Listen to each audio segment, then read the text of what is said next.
The Sacramento Kings come away with their first win of the season in their home opener, the first time that they've ever won a home opener in Golden One Center in front of the fans. That was kind of the stat that everyone was talking about before this game. They were able to come away with the win, able to light the beam in their home opener, move to 1-1 on the season. And this was a game that the Kings should win against the Utah Jazz, but it was never going to be easy because the Jazz absolutely crushed the Clippers in their season opener.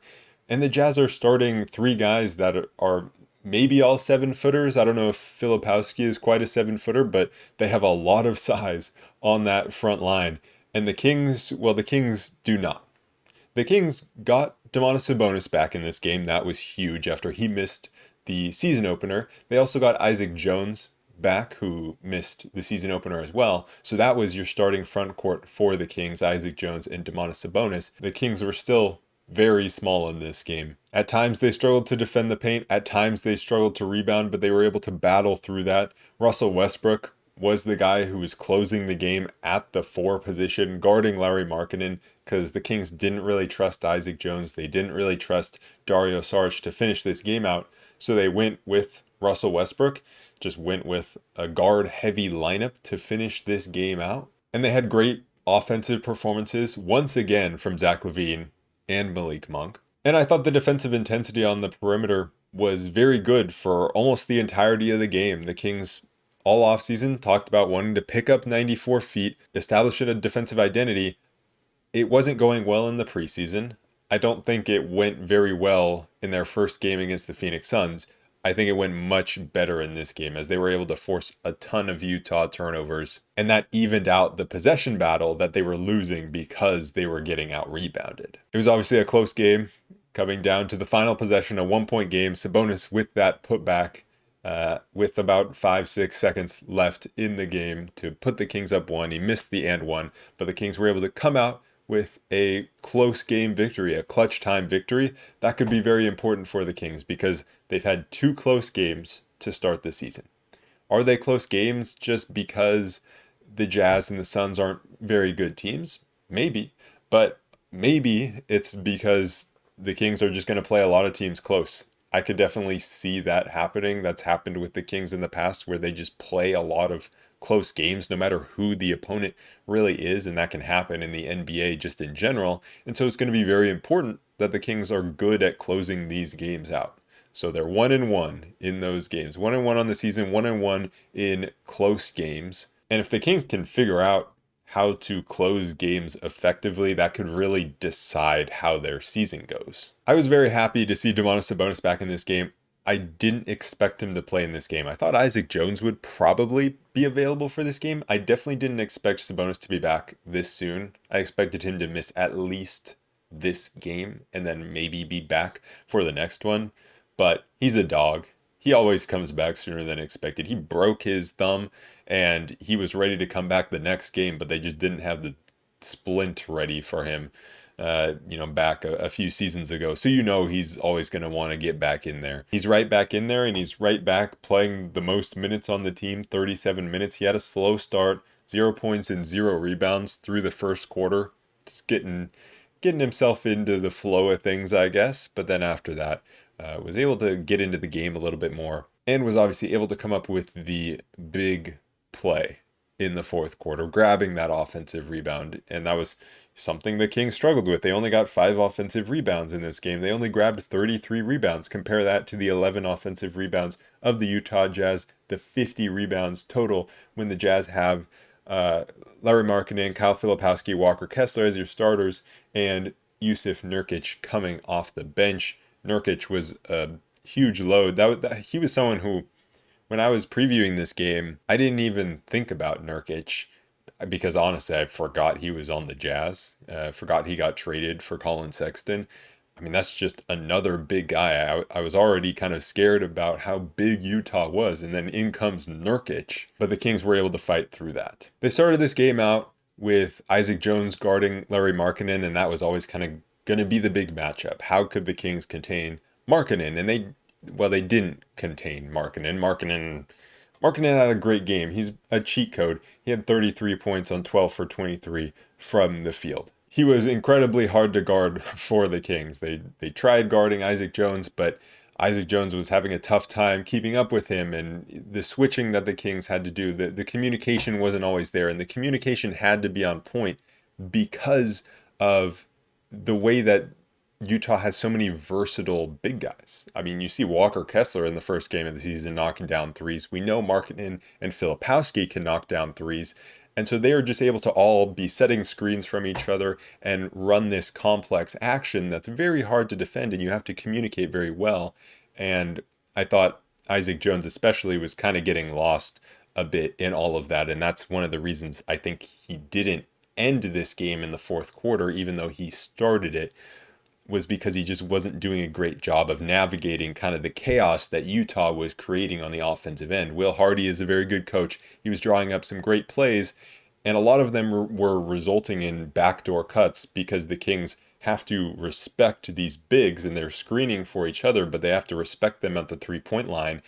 And so they're trying to, communicate, but the communication has to be really on point, or else the guy who's setting the screen is just going to slip back door as both Kings players kind of cheat towards the 3-point line. That happened a lot. The Jazz did not have the best passing though, so a lot of those passes were going awry. They had 19 turnovers in this game, and so some of it was just some poor passes on backdoor cuts, some too high passes, especially to Markkanen. But some of it was also the Kings' ball pressure that was forcing it. I think they did a great job of coming out, and they were pressuring 94 feet. That's what they talked about in training camp that they were going to do. They're going to pressure 94 feet, and they actually did it, and they did it for a lot of the game. Dennis Schroeder, Zach LaVine, both of them were doing a good job of pressuring 94 feet, forcing turnovers. Schroeder especially. You also had DeMar DeRozan drawing an illegal screen, trying to chase around Kyle Filipowski on the perimeter. It didn't always go well for DeMar trying to chase Filipowski on the perimeter. There was definitely some bad times and him not being able to effectively defend Filipowski, but he did draw an illegal screen. And so while at times the Kings were struggling to defend the paint and struggling to grab rebounds and defend all this screening action of versatile big guys, they were doing a good job of making up for it by forcing turnovers. They did a great job of pressuring the Utah big men on the perimeter, making them make decisions with the basketball under pressure and put the ball on the floor under pressure. Offensively, they started this game out pretty similarly to the way they did against Phoenix, where some of the passes were just off. It was a little sloppy. It wasn't that the offense they were running was bad. It was just that they were missing some easy passes, and Dennis Schroeder again was a little sloppy, and I thought he was creating well out of the pick and roll, but he just was not completing the passes well, throwing it at guys' feet or just not being accurate with his passes. And he also had some moments of not finishing very well. So he started off a little shaky, but had some success with Sabonis in the pick and roll. And I liked seeing that in the first quarter because, that could be something we can build on. Dennis Schroeder and Domantas Sabonis, we haven't really seen that pairing too much. And this is the first time in the regular season that we are seeing that pairing. Utah's size paired with the Kings' lack of shooting in the starting lineup was definitely a problem. The Kings did not have good spacing, and Utah was able to put a lot of numbers into the paint, and that's why the Kings started out a little slow and why some of the passes were a little off, I think, was because Utah could put so many numbers into the paint. And so what that really meant is Zach LaVine had to do a lot of heavy lifting from the 3-point line. And just in general, he had to do a lot of heavy lifting offensively, but he was up for the task. 15 points in the first quarter. The ball was moving well, but the main thing that was important was the pace was really good all game. The Kings, for most of the game, just like they were able to pick up 94 feet for a lot of the game and put on good ball pressure defensively for a lot of the game, they were also able to keep up a good pace offensively for a lot of this game, and Zach LaVine was a big part of that. He was knocking down outside shots early on. He was getting to the rim and really saving the Kings offense, who, with a starting lineup where you have Dennis Schroeder, who's not the greatest 3-point shooter, Domantas Sabonis, not the greatest 3-point shooter, Isaac Jones, DeMar DeRozan, all the same, it's a lot on Zach LaVine to provide this spacing, because there were absolutely times, especially I noticed when the Kings were in transition, where Utah just packed everyone into the paint. When Zach LaVine had the ball, it was hard for him to get to the rim because there was just no space out there. but he still was able to get to the rim quite a bit and draw fouls. He went 7 for 7 from the free throw line. So he was able to get to the rim, get to the free throw line, and convert from there. Despite a quiet first quarter from DeMar DeRozan, he kind of tried to work his way into the game a little bit late in the first quarter. And also Sabonis, like I said, he had 0.0 rebounds. The Kings were able to end the quarter on a 17-6 run. And so they were able to win that first quarter 31-24. And it was all about Zach LaVine picking up the offense, picking up the pace. To start the second quarter, the Kings were really struggling to defend the pick and roll. And a lot of it was big to big screening action or just Yusuf Nurkic setting very big screens. Nurkic's screens in this game were very good. He's one of the best screeners in the league. And so the Kings were having a problem because it was creating a lot of space, and Sabonis just doesn't have the length or size or athleticism to really recover and cover a lot of ground on these pick and rolls. And so there were a lot of times where the Jazz were able to slip these pocket passes through and finish at the rim with Sabonis just trying to recover but not affecting the shot enough at the rim. And so for the Kings defensively, they kind of had to get out in front of those moments, not let the Jazz get into those pick and roll moments. And they had to do that by forcing turnovers. Keon Ellis did a great job of this. Russell Westbrook did a great job of this. Those were two guys who came off the bench and provided energy defensively. Westbrook having to guard bigger players. Keon Ellis, a menace in the passing lanes. Keon Ellis came in and intercepted a pass right after Sabonis made a layup. He caught the Jazz sleeping a little bit, inbounding the ball, and he just intercepted a pass. He also intercepted a pass that was going to the corner for a three-pointer. Just got in that passing lane. That's one of the things that Keon is the best at. Russell Westbrook stood in, took a charge, so the Kings were able to force turnovers, and they were able to run off of those turnovers, or at least a lot of them, the live ball ones, and that kept the pace up. But the Kings really struggled to convert in transition in that second quarter. They had 10 fast break points in the first half, but I think a lot of them were in the first quarter because in that second quarter, the offense really cooled off. They just were not finishing well. Both from the three-point line, they weren't capitalizing on these fast break opportunities. Just lots of missed shots, lots of passes that were a little bit off. You had a lineup at one point of Dennis Schroeder, Keon Ellis, Malik Monk, Isaac Jones, Drew Eubanks. That was a group that was playing great defensively, but they just weren't getting a lot offensively from that group. Markkanen was out. That helped that group look better defensively, obviously, but I did think that group was great defensively. Drew Eubanks had a couple of moments deterring shots at the rim. You had Dennis Schroeder playing some great defense, picking up 94 feet and drawing a charge. Isaac Jones staying in front of his man. Zach LaVine came into that group and immediately got a deflection. So it was a good defensive group. I thought it was a very good defensive quarter. It was just the offensive crispness wasn't there, missing some shots. That's why the offense was a bit rough. And that led to DeMar late in that quarter really trying to get himself into the game. He went mismatch hunting. Because the spacing wasn't great for the Kings, it wasn't necessarily the worst idea from DeMar. The ball had been moving pretty well from the Kings the entire game, but they still just weren't able to get much going. So it makes sense that you go to DeMar and hunt a few mismatches, especially hunting Keontae George. That was a theme all game of the Kings trying to hunt Keontae George in isolation, whether that be DeMar DeRozan, Zach LaVine, or Dennis Schroeder, all really hunting Keontae George. And DeMar, he wasn't super successful towards the end of that second quarter, but he did have one nice play where Dennis Schroeder set a ghost screen. They got the switch, DeMar onto Keontae. DeMar was able to drive and had a really nice, nifty drive and finish. And so I think the Kings kind of needed a little bit of offense from DeMar there because of the lack of shooting from the Kings lineups that they were throwing out there, and especially the starting lineup that was out there. Because, yeah, the Kings could move the ball all they wanted, but if no one was going to finish off the possession by making an open three, if the Jazz could kind of not worry about a lot of the players other than LaVine as three-point shooters,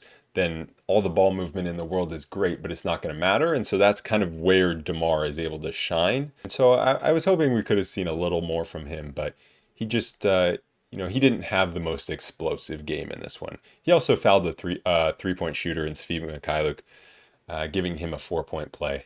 The Kings did that twice. Isaac Jones then did that at the start of the third quarter as well. The main thing that I wanted to see the Kings do better towards the end of the second quarter was rebounding. Jusuf Nurkic was planting himself under the rim, so he was battling with Domantas Sabonis. And when that happens, when you have two heavyweights going at it under the rim, they kind of cancel each other out, right? They're just going at it, they're holding each other down. That's where you need someone else to come in and crash the glass. That's where I think Isaac Jones should and could make more of an impact than he does. In this game, he had 0 defensive rebounds. He had 2 offensive rebounds. He had a nice putback. Credit to him for that. But 0 defensive rebounds. That's not good enough for him. For a 6'9" athletic four-man who's in there because of his size. 0 defensive rebounds is just not good enough. He needs to be better at crashing the glass. And when Nurkic and Sabonis were battling, it was open for someone to come in and grab the rebound. And we needed more from him in that area. The way that Isaac Jones can really earn minutes is by crashing the glass and being a smart defender and not fouling. Those were really the 2 things that he struggled with in this game. And I'll get to the foul trouble here as we get into the third quarter. To start the third quarter, it was another really sloppy start for the Kings offensively. Dennis Schroeder had some really bad passes, so just like the first half, the second half starts with some sloppiness, but the Kings were able to get over that. Isaac Jones fouled Keontae George on a three-pointer. He also fouled Walker Kessler trying to grab a defensive rebound. So Isaac Jones really was having some foul trouble here, and he was having trouble grabbing rebounds. Those are the 2 things that he needs to improve upon if he really wants minutes, because he picks up those 2 quick fouls, Dario Saric comes into the game. Because if Isaac isn't going to rebound, if he isn't going to be a solid defender, then you might as well put Dario Saric in there. I was not a fan of Dario Saric's game either, but at least Dario Saric came in and knocked down a corner 3. Once the Kings started moving the ball a little better, Dario Saric hit a corner 3. Dario Saric isn't going to be the greatest rebounder. He isn't going to be the greatest defender, but at least he's a little more of a threat from the three-point line, which is something that Isaac Jones was not providing in this game, and that starting unit's spacing was not good. And so I can understand why Dario Saric was inserted into the game in that moment, even though I think Dario Saric had his struggles, like especially when Dario was cutting in from the corner on the baseline and he caught the ball wide open under the rim and he just wasn't able to finish it. Walker Kessler, who is a great defender and could have blocked his shot, he recovers, and so Dario isn't able to get a shot up.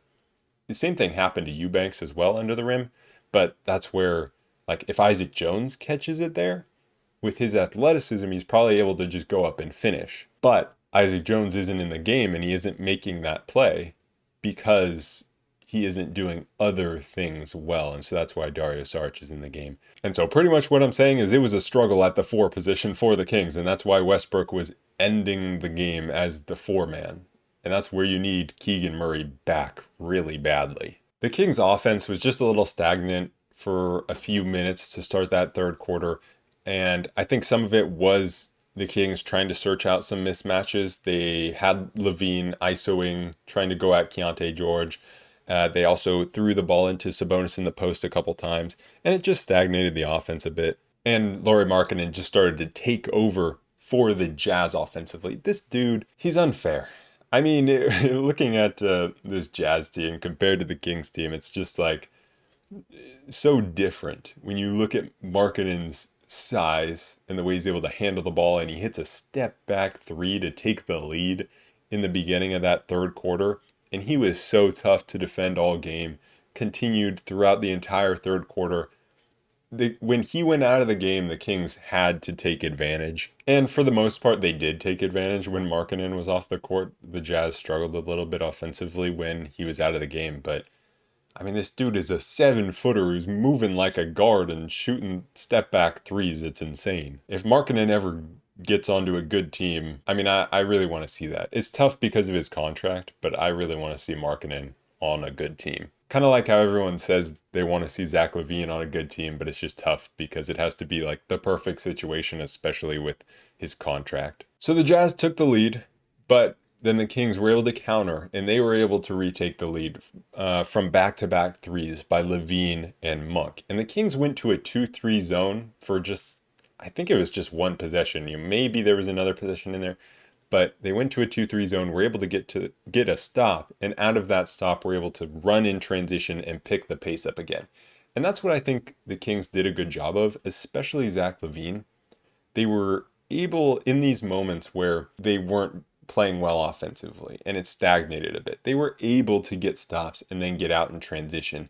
There were no moments where they were just never able to get a stop. There were no moments where things stagnated so badly that they weren't even able to get out in transition. Every time things were going poorly, they were able to pick up the pace. And LaVine was a big part of that. He was attacking the rim relentlessly in those moments, and he was able to get to the free throw line a lot. And the Kings defense did pick up. It was that moment when they went to a 2-3 zone. I felt like that was a big moment for the Kings in this game. And like I said, they didn't continue to do it, but they were able to get that stop and swing momentum back the other way. They forced a 24-second violation. Malik Monk was able to block Bryce Sensabaugh. And Malik Monk, after having a horrendous defensive game in Phoenix, he had a great defensive game in this one. You got to give him major credit for that. But then it wasn't just what he was doing defensively, because he was doing some great things defensively, fighting around screens, blocking shots. He had another one where he came help side and just blocked, I think it was Nurkic at the rim. He was playing some inspired defense, but then he also caught fire in that third quarter. And it's amazing how he makes 1 3, and then in his mind, he is on fire. He makes 1 3, he's ready to take a half quarter. And it worked in this game. And he has been great with his catch and shoot threes in the first 2 games of the season. That's what he talked about in training camp. So far, he's been very good at that at the start of this season. And we need him to be good from 3. And he has been good from 3. 6 for 9 from the 3-point line. If he's going to be doing that, it doesn't matter if he's struggling to get inside. And for the last, I don't even know how many games, but really since Fox got traded, he's been struggling kind of to get inside. He used to really have that pick and roll relationship with Domantas Sabonis, and of course I want him to get back to that, but he's just playing a lot more off the ball with all the ball handling that the Kings have. Sabonis, DeMar, LaVine wants the ball, Westbrook wants the ball, Schroeder of course wants the ball.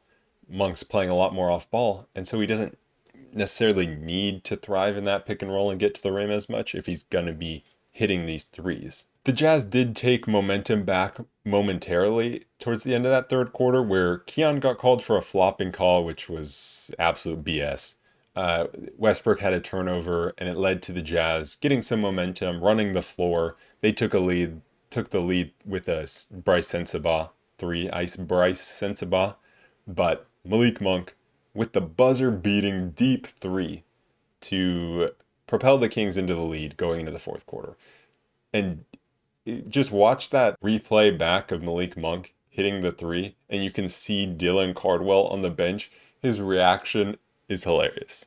And I'm so glad we have Dylan Cardwell. I hope he spends a lot of time, and I'll talk more about him later in this one. I hope he spends a lot of time in Sacramento, because his reactions on the bench, I can already tell they're going to be great throughout this season. Starting the fourth quarter, again, size was really a problem for the Kings. They started out with Malik Monk, Keon Ellis, Zach LaVine, DeMar DeRozan, Domantas Sabonis. Zach LaVine was having to guard Larry Markkanen, and they also had Kyle Filipowski out there. I think they had Walker Kessler. I think they had all 3 of those guys. They were just getting it inside, and the Kings were having to collapse everyone into the paint to be able to deal with it. And that was leading to lots of kickouts for good looks from 3. So it was really hurting the Kings. Not because they were getting scored on in the paint, but because they were having to collapse, and that was leading to open threes. But Malik Monk remained hot to start that fourth quarter, And he was doing it on both ends, fighting for his life, navigating some of these screens, but also offensively pushing the pace, finding Sabonis cutting to the rim for a nice layup, and scoring himself, knocking down three after three. But it was just so tough for the Kings to combat the size of the Jazz. There were so many times where it was like, man, that was a good effort defensively, but what are you going to do? That's the worry for this Kings team is even if they do give the proper effort, even if they all buy into that defensive identity, it's like, what if you just don't have the personnel that's good enough? And that was really the worry in the fourth quarter. The Jazz took a 4-point lead, and I don't feel like the Kings were playing poorly defensively. And the Jazz had the lead, and the Kings took out Sabonis and DeMar DeRozan with about 6 minutes to go. And that was a very worrying time for me. Dario Saric and Drew Eubanks come in. And so it's Westbrook, Schroeder, LaVine, Saric, and Eubanks. And I was absolutely very worried in that moment. But Russell Westbrook hits a three. Zach LaVine hits a three. Dennis Schroeder with an isolation bucket at the rim. And the Kings were actually able to take the lead with Domantas Sabonis and DeMar DeRozan going to the bench. They were able to get some stops, and the offense, the shot making was incredible. And so then DeMar and Sabonis come back into the game for Saric and Eubanks, and you're ending with a unit of Dennis Schroeder, Zach LaVine, DeMar DeRozan, Russell Westbrook, and Domantas Sabonis. Russell Westbrook out there having to guard Larry Markkinen, and they're doing that because Westbrook is strong. Do you want is it a good sign that Russell Westbrook is guarding a 7-footer? No. It is not a good sign. Props to Westbrook for giving it his all to guard Markkinen, but it's not a good sign that the Kings are having to do that. That's where you really miss Keegan Murray. Even if you have Keegan Murray, there's still a size problem, but Keegan would have obviously really helped in this scenario. But it was really back and forth to close this game. You had some tough buckets from Zach LaVine and Dennis Schroeder. Zach LaVine, he makes tough bucket after tough bucket, but give that man a wide open 3-point shot and you bet he is missing it. I do not understand. Dennis Schroeder, he had some great moments just throughout the game, scoring some tough buckets, getting to his jumper in the mid-range off the dribble. When he crosses someone up and hits a mid-ranger, there's something so satisfying about it more than anybody else. He just looks so cool doing it.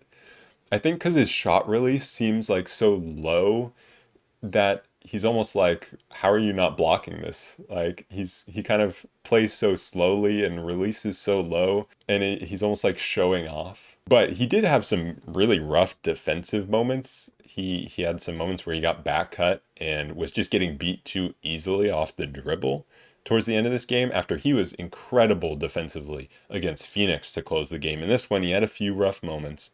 Then Russell Westbrook fouls Larry Markkinen with 2 seconds on the shot clock with the Kings up one in about, 26 seconds to go or so. Westbrook fouls him on the perimeter. And I saw it coming. Right as Westbrook went out to guard Markkinen with that little time, I'm like, here comes a foul. I thought it'd be on a jump shot. It wasn't even on a jump shot. He just fouled him as Markkinen tried to drive to the rim. And then he also committed the lane violation that gave Markkinen another shot, which turned out probably to be a good thing because Markkinen missed the second free throw to put the Jazz up. But I think it's Filipowski got the rebound over DeMar DeRozan. And so if there wasn't a lane violation, yes, it would have been tied, but the Jazz would have had the ball. Instead, lane violation, Jazz go up one, but the Kings have the ball. So the Kings kind of get the opportunity to have the last full possession of the game. And this was a game where down the stretch, as much as it was a fairly good defensive game from both teams through the entire game, the teams were trading buckets down the stretch. And so it was nice that the Kings were the team with the final full possession. Because if Filipowski just gets that rebound, the Jazz are holding for pretty much the last shot with maybe a few seconds to spare. And then you're either losing or going to overtime, most likely. Instead, the Kings get an opportunity.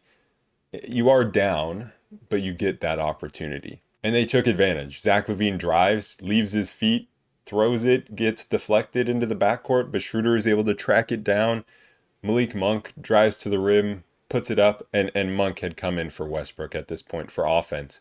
Monk floater, Domantas Sabonis down there, just battling with these 7-footers all alone, and is able to come away with the rebound against Walker Kessler and able to get the and one.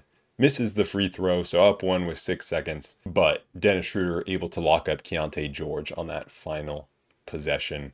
A good inbound defense from the Kings to force the Jazz to get it into Keontae George facing away from the rim and not let them get into any sort of action offensively on that final possession. Very good defense by the Kings. But that Sabonis rebound and putback for the win, I mean, it really reminded me of last season, the start of last season, when Sabonis got the same putback for the win against the Heat. Even I think it was Michael Redd after the game tweeted Sabonis is good for 2 or 3 putback winners per season. And I mean, yeah, he's accurate. Sabonis gets on the glass. Well, last season he did improve his clutch scoring quite a bit. He was clutch from the 3-point line, which he didn't do previously. In this season, the 3-pointer hasn't been there in preseason or in this first game for Sabonis. He only took one, I think, but he missed it. But the scoring isn't there for Sabonis a lot of times in the clutch, but he's always rolling to the rim. He's always going after these putbacks. Sometimes it can get the Kings in trouble if he fouls and puts the other team at the line because it's like a loose ball foul.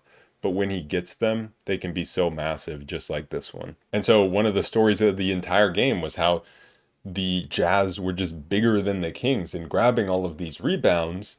But then on the final offensive possession for the Kings, it's Sabonis who's able to come up with that rebound. And so he was a huge difference maker. He was able to come away with the triple-double, 12 points, 12 rebounds on the game in his first regular season game of the season back from that right hamstring strain. I think the main takeaways from this game are that the Kings are just going to struggle on the glass all season, even with Sabonis. And the Jazz are a big team, and so there will be easier matchups.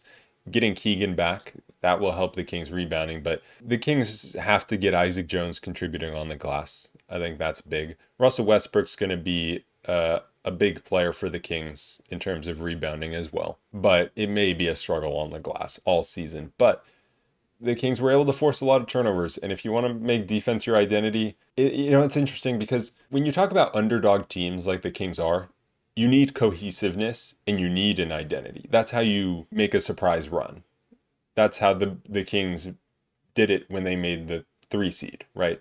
They were an underdog team, but they were super cohesive. They had an identity, and it was just to play really fast and to play through Sabonis as a hub and just all offense, right? And so now the Kings, they need to have that same sort of cohesiveness. Now you need a roster that's cohesive as well. And you also, if you're trying to have a certain identity, like you're trying to have a defensive identity, well, you need players that fit that for it to really work. And so that's where I question if the Kings are actually going to be able to have success. But in this game, they were able to do it pretty well. They were able to pick up 94 feet. And you had Dennis Schroeder was great picking up 94 feet and forcing turnovers. Zach LaVine did it a few times. Malik Monk had a good game defensively. Russell Westbrook provided that energy off the bench as well. So you had those guards especially doing it well. I also thought Sabonis was good at pressuring the bigs on the perimeter. Some of the rotational patterns that I was noticing, DeMar and Sabonis came in and out of the game a lot together. So the Kings seemed to like that pairing, and maybe it's because the Kings are now comfortable with the ball handling that they're getting off the bench, where you have Schroeder, Monk, and Westbrook out there. And so you just have a lot of ball handling, and so you don't need Sabonis to be out there. But you also want a bigger 4-man to be out there if you're running those 3-guard lineups. And so it's better to have DeMar come out in those moments. The other thing I was noticing is Zach LaVine and Malik Monk, while they did play together at times in this game, they also were substituted for each other quite a bit. And then what we saw at the end of the game with Westbrook closing at the 4, not trusting Isaac Jones, you also saw Malik Monk not closing the game. He played a lot more to close the first game, even though he was great offensively in both games. But you just needed Westbrook out there to guard Markkanen. But Monk did swap back in for an offensive possession. So the 4 position is an absolute struggle for the Kings. They need Keegan Murray back really badly. And they need him back for multiple reasons, both his size defensively, but also his spacing, because again, when Isaac Jones was in there, or even when Westbrook was in there, or when Dario Saric was in there, even if he is a better three-point shooter, the Kings' spacing was still bad. And so they need Keegan to come in and provide some shooting and spacing. But with the Kings not trusting Isaac Jones, I thought he had an interesting game where he wasn't bad, I didn't think. He had some good moments. He had some good moments defensively, staying in front of players, had a nice putback, but he also struggled at times. There were quite a few moments where he looked a little lost defensively, especially with his screen navigation and communication. Didn't know when to switch, didn't know when to stay. Early on, he wasn't on the same page with Schroeder when Isaac Jones was guarding the ball, guarding Markkanen, and Schroeder was going to show and recover, but Isaac Jones didn't know what Schroeder was going to do pretty much. So Isaac didn't know if he was supposed to cover to Markkanen or switch it. So it just let Markkanen get straight to the rim. And there was also another moment where the Kings had been switching everything. So I think it was Isaac Jones' fault, although I don't know, because I don't know what the Kings were trying to do on the possession. But Isaac Jones was guarding Markkanen, who this time was the screener, and he was staying with Markkanen. LaVine didn't fight over the screen.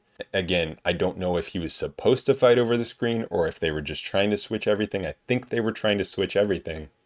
And so Isaac is staying with Markkanen and lets the Jazz get an open 3. So I think those were the types of moments, those were the reasons that Isaac was not finishing the game. Also, he just needs to be a more physical presence on the glass, be a physical presence defensively, not foul as much. He fouled a three-point shooter, had his foul troubles. And so he had his chance in the starting lineup. We'll see if that continues. I'm hoping that he can grow as the season goes on. I'm hoping that he continues to get opportunity. Speaking of opportunity for young players, in this game, there was no Dylan Cardwell. There was no Maxime Renaud. And that makes sense. With Domantas Sabonis coming back, playing 37 minutes. Then you have Drew Eubanks playing the other 11 available minutes at the center position. So no Dylan Cardwell or Maxime Renaud like you saw against the Suns. And so while I understand Eubanks is probably the better player right now to play in the short term, I do hope that it isn't too long before we see another opportunity, especially for Dylan Cardwell, because I think he showed some promise. He's just such a physical presence. I would really like to get another look at him, and I hope it's just not too long.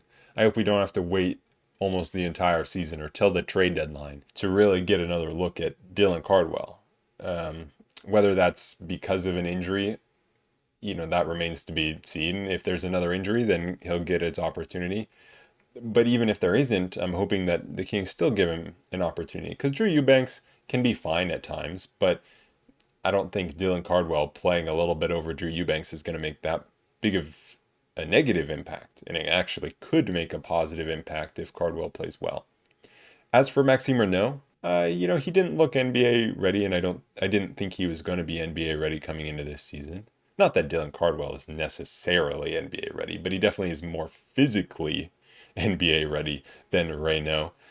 So I do hope that Renaud gets his chances as well, but I do think I'm more on the Dylan Cardwell train at this point to get some real rotational looks earlier in the season. And then you also look at Keon Ellis. Keon Ellis played 13 minutes in the first game. Didn't think it was enough. He played 17 minutes in this one. Thought he was great in the first half. Came in, was a menace defensively, knocked down a 3. Then he didn't play as much in the second half, which is not necessarily weird because a lot of times the rotation tightens up a little bit, so bench players don't get quite as many minutes in the second half. Malik Monk was also playing a great game, so that impacted that slightly. Russell Westbrook was playing the 4. That impacted that. So it makes sense. It's just an unfortunate situation from Keon, and I have a whole nother rant on some of the things that we've heard, especially if you saw what Matt George, kind of the rumor that he was putting out there about the Kings front office, his thoughts on Keon. But I'll save that for another time. But Keon, his minutes are going to be something that I'm watching. the entire season. And so he had 17 here, and 17's okay. I would like to see him 25, but it's going to be tough for that to happen. I thought he looked really good in his minutes and was making a very big defensive impact. He ended the game a +4 with 4 points, 3 steals, 3 rebounds, and assists. So I'm happy that he's at least in the rotation, I guess. He is playing that backup 3 spot. So it'll be really interesting to see what happens when Neek comes back in hopefully not too long, but then also Keegan. That's where it's going to be really tough, where you could see Keon go out of the rotation. Now, I think when Keegan comes back, could that more impact Westbrook? Because we saw Westbrook playing the 4 more. But yeah, I don't know. I don't know how it's going to go. For now, it's okay. But if the Kings do get healthier, then it could be in a very weird spot. And I thought Westbrook played well in this game. I don't want him playing the 4, but I thought he provided a good spark off the bench on both ends of the floor. Defensively was good. Made some jumpers, made a 3, made a little fall away in the mid-range, and was just pushing the pace and a good physical defender. Drew Eubanks off the bench, he was a little rough. I think there are times where he catches the ball and he needs to find a teammate quicker. He needs to make a quicker decision and go dribble at a teammate. Maybe either initiate a dribble handoff or just somehow get it out to them on the perimeter. But his instinct is always just to get it into the post and go to a hook shot, which isn't great, and he went 0 for 5 in this game. I'm sure he'll have a game pretty soon where he just hits every hook shot and he gets 10 points just off hook shots alone. But yeah, I didn't think it wasn't a great game for him, despite some defensive impact. But off the bench, the main guy, of course, was Malik Monk, who looked great on both ends. And I'm so happy he's playing well to start this season, because I said it last time, I was worried about him coming into the season, but he's looking great, looking like a great catch and shoot shooter. And then the other good performances, 31 from LaVine, 1 assist. That's what we love to see. It's funny because when I see LaVine with less assists, I like it. We don't need him getting assists. Don't pass the ball, just shoot the ball. That's all we need. 31 points for him. That's great. Schroeder went 8 for 16. He was aggressive with his shot. 17 points for him. And then DeMar, I don't think he even scored in the second half. He just didn't really find his way in the offense. He played 37 minutes and only scored 7 points on 3 for 9 from the field. He had 6 assists, but I do wonder what his season is going to look like, because if it continues on like that, where he's just not getting a lot of the ball, he's not getting a lot of shots, he'll have his big scoring games, no doubt. But could the Kings be better off without DeMar DeRozan? And I just say that because of how many times the Kings were lacking just the spacing in that starting lineup and the 3-point threat. And so if DeMar is not going to be kind of your focal point offensively on the ball, if he's going to be playing a lot off the ball, then is he the best guy to have in that position? Because he's not as much of a 3-point threat. He's also not a great defender. Is it maybe better just to have a starting lineup of Dennis Schroeder, Zach LaVine, Neek Clifford, Keegan Murray, and Domantas Sabonis, or maybe a Keon Ellis instead of Neek Clifford in that starting lineup? I think that should be something that the Kings explore. But that is very much for the future. That is not right now. That's probably more around trade deadline time for the Kings to explore that, especially when Neek Clifford and Keegan Murray are both out with injury. The Kings' next game, they are up against the Los Angeles Lakers. The Lakers coming off an impressive win against the Minnesota Timberwolves, where Luka went for 49 points, 8 assists, and 11 rebounds. What we've seen early on in the Lakers' first 2 games is Luka has to carry the load entirely. With LeBron out, it is all Luka offensively. Austin Reeves is there. Rui Hachimura had 23 in this past game. Went 10 for 13. That's great. But man, is it a lot of Luka Doncic. And so the Kings are going to have a tough time defending him. And so my question is, which approach do the Kings choose? Do they leave someone on an island against Luka and just say, Luka, go beat us, we're going to take everyone else away? Or do the Kings go with the approach of, we're going to send numbers at you, somebody else beat us? I think I'm more on the side of let Luka beat you, try to beat you, don't let anybody else beat you, and just see if Luka has the conditioning for that. To be fair, he seemed like he had the conditioning against the Timberwolves, so maybe that's not a great idea, but I would try to let Luka just see how many you can get, and try to tire him out because he can't do it alone offensively. This is obviously another moment where the Kings are going to be missing Keegan Murray, so Zach LaVine getting that matchup, that will be interesting. We also got Jake LaRavia going up against the Kings. It's going to hurt to see him playing against the Kings. Jake LaRavia, I don't know if I've ever liked a player this much when he played so little in a Kings uniform, but I love Jake LaRavia, so it's going to hurt to see him playing in that Lakers uniform against the Kings. I think the Kings can have a good game of attacking the rim in this one, with DeAndre Ayton being the center for the Lakers and the Lakers not having a great center rotation. Ayton is not the best rim deterrent. And so I think the Kings should really attack the paint in this game. Anyways, that is it for this episode of the Roll Report. I will be back to recap that game against the Los Angeles Lakers, so I will see you guys then. Peace.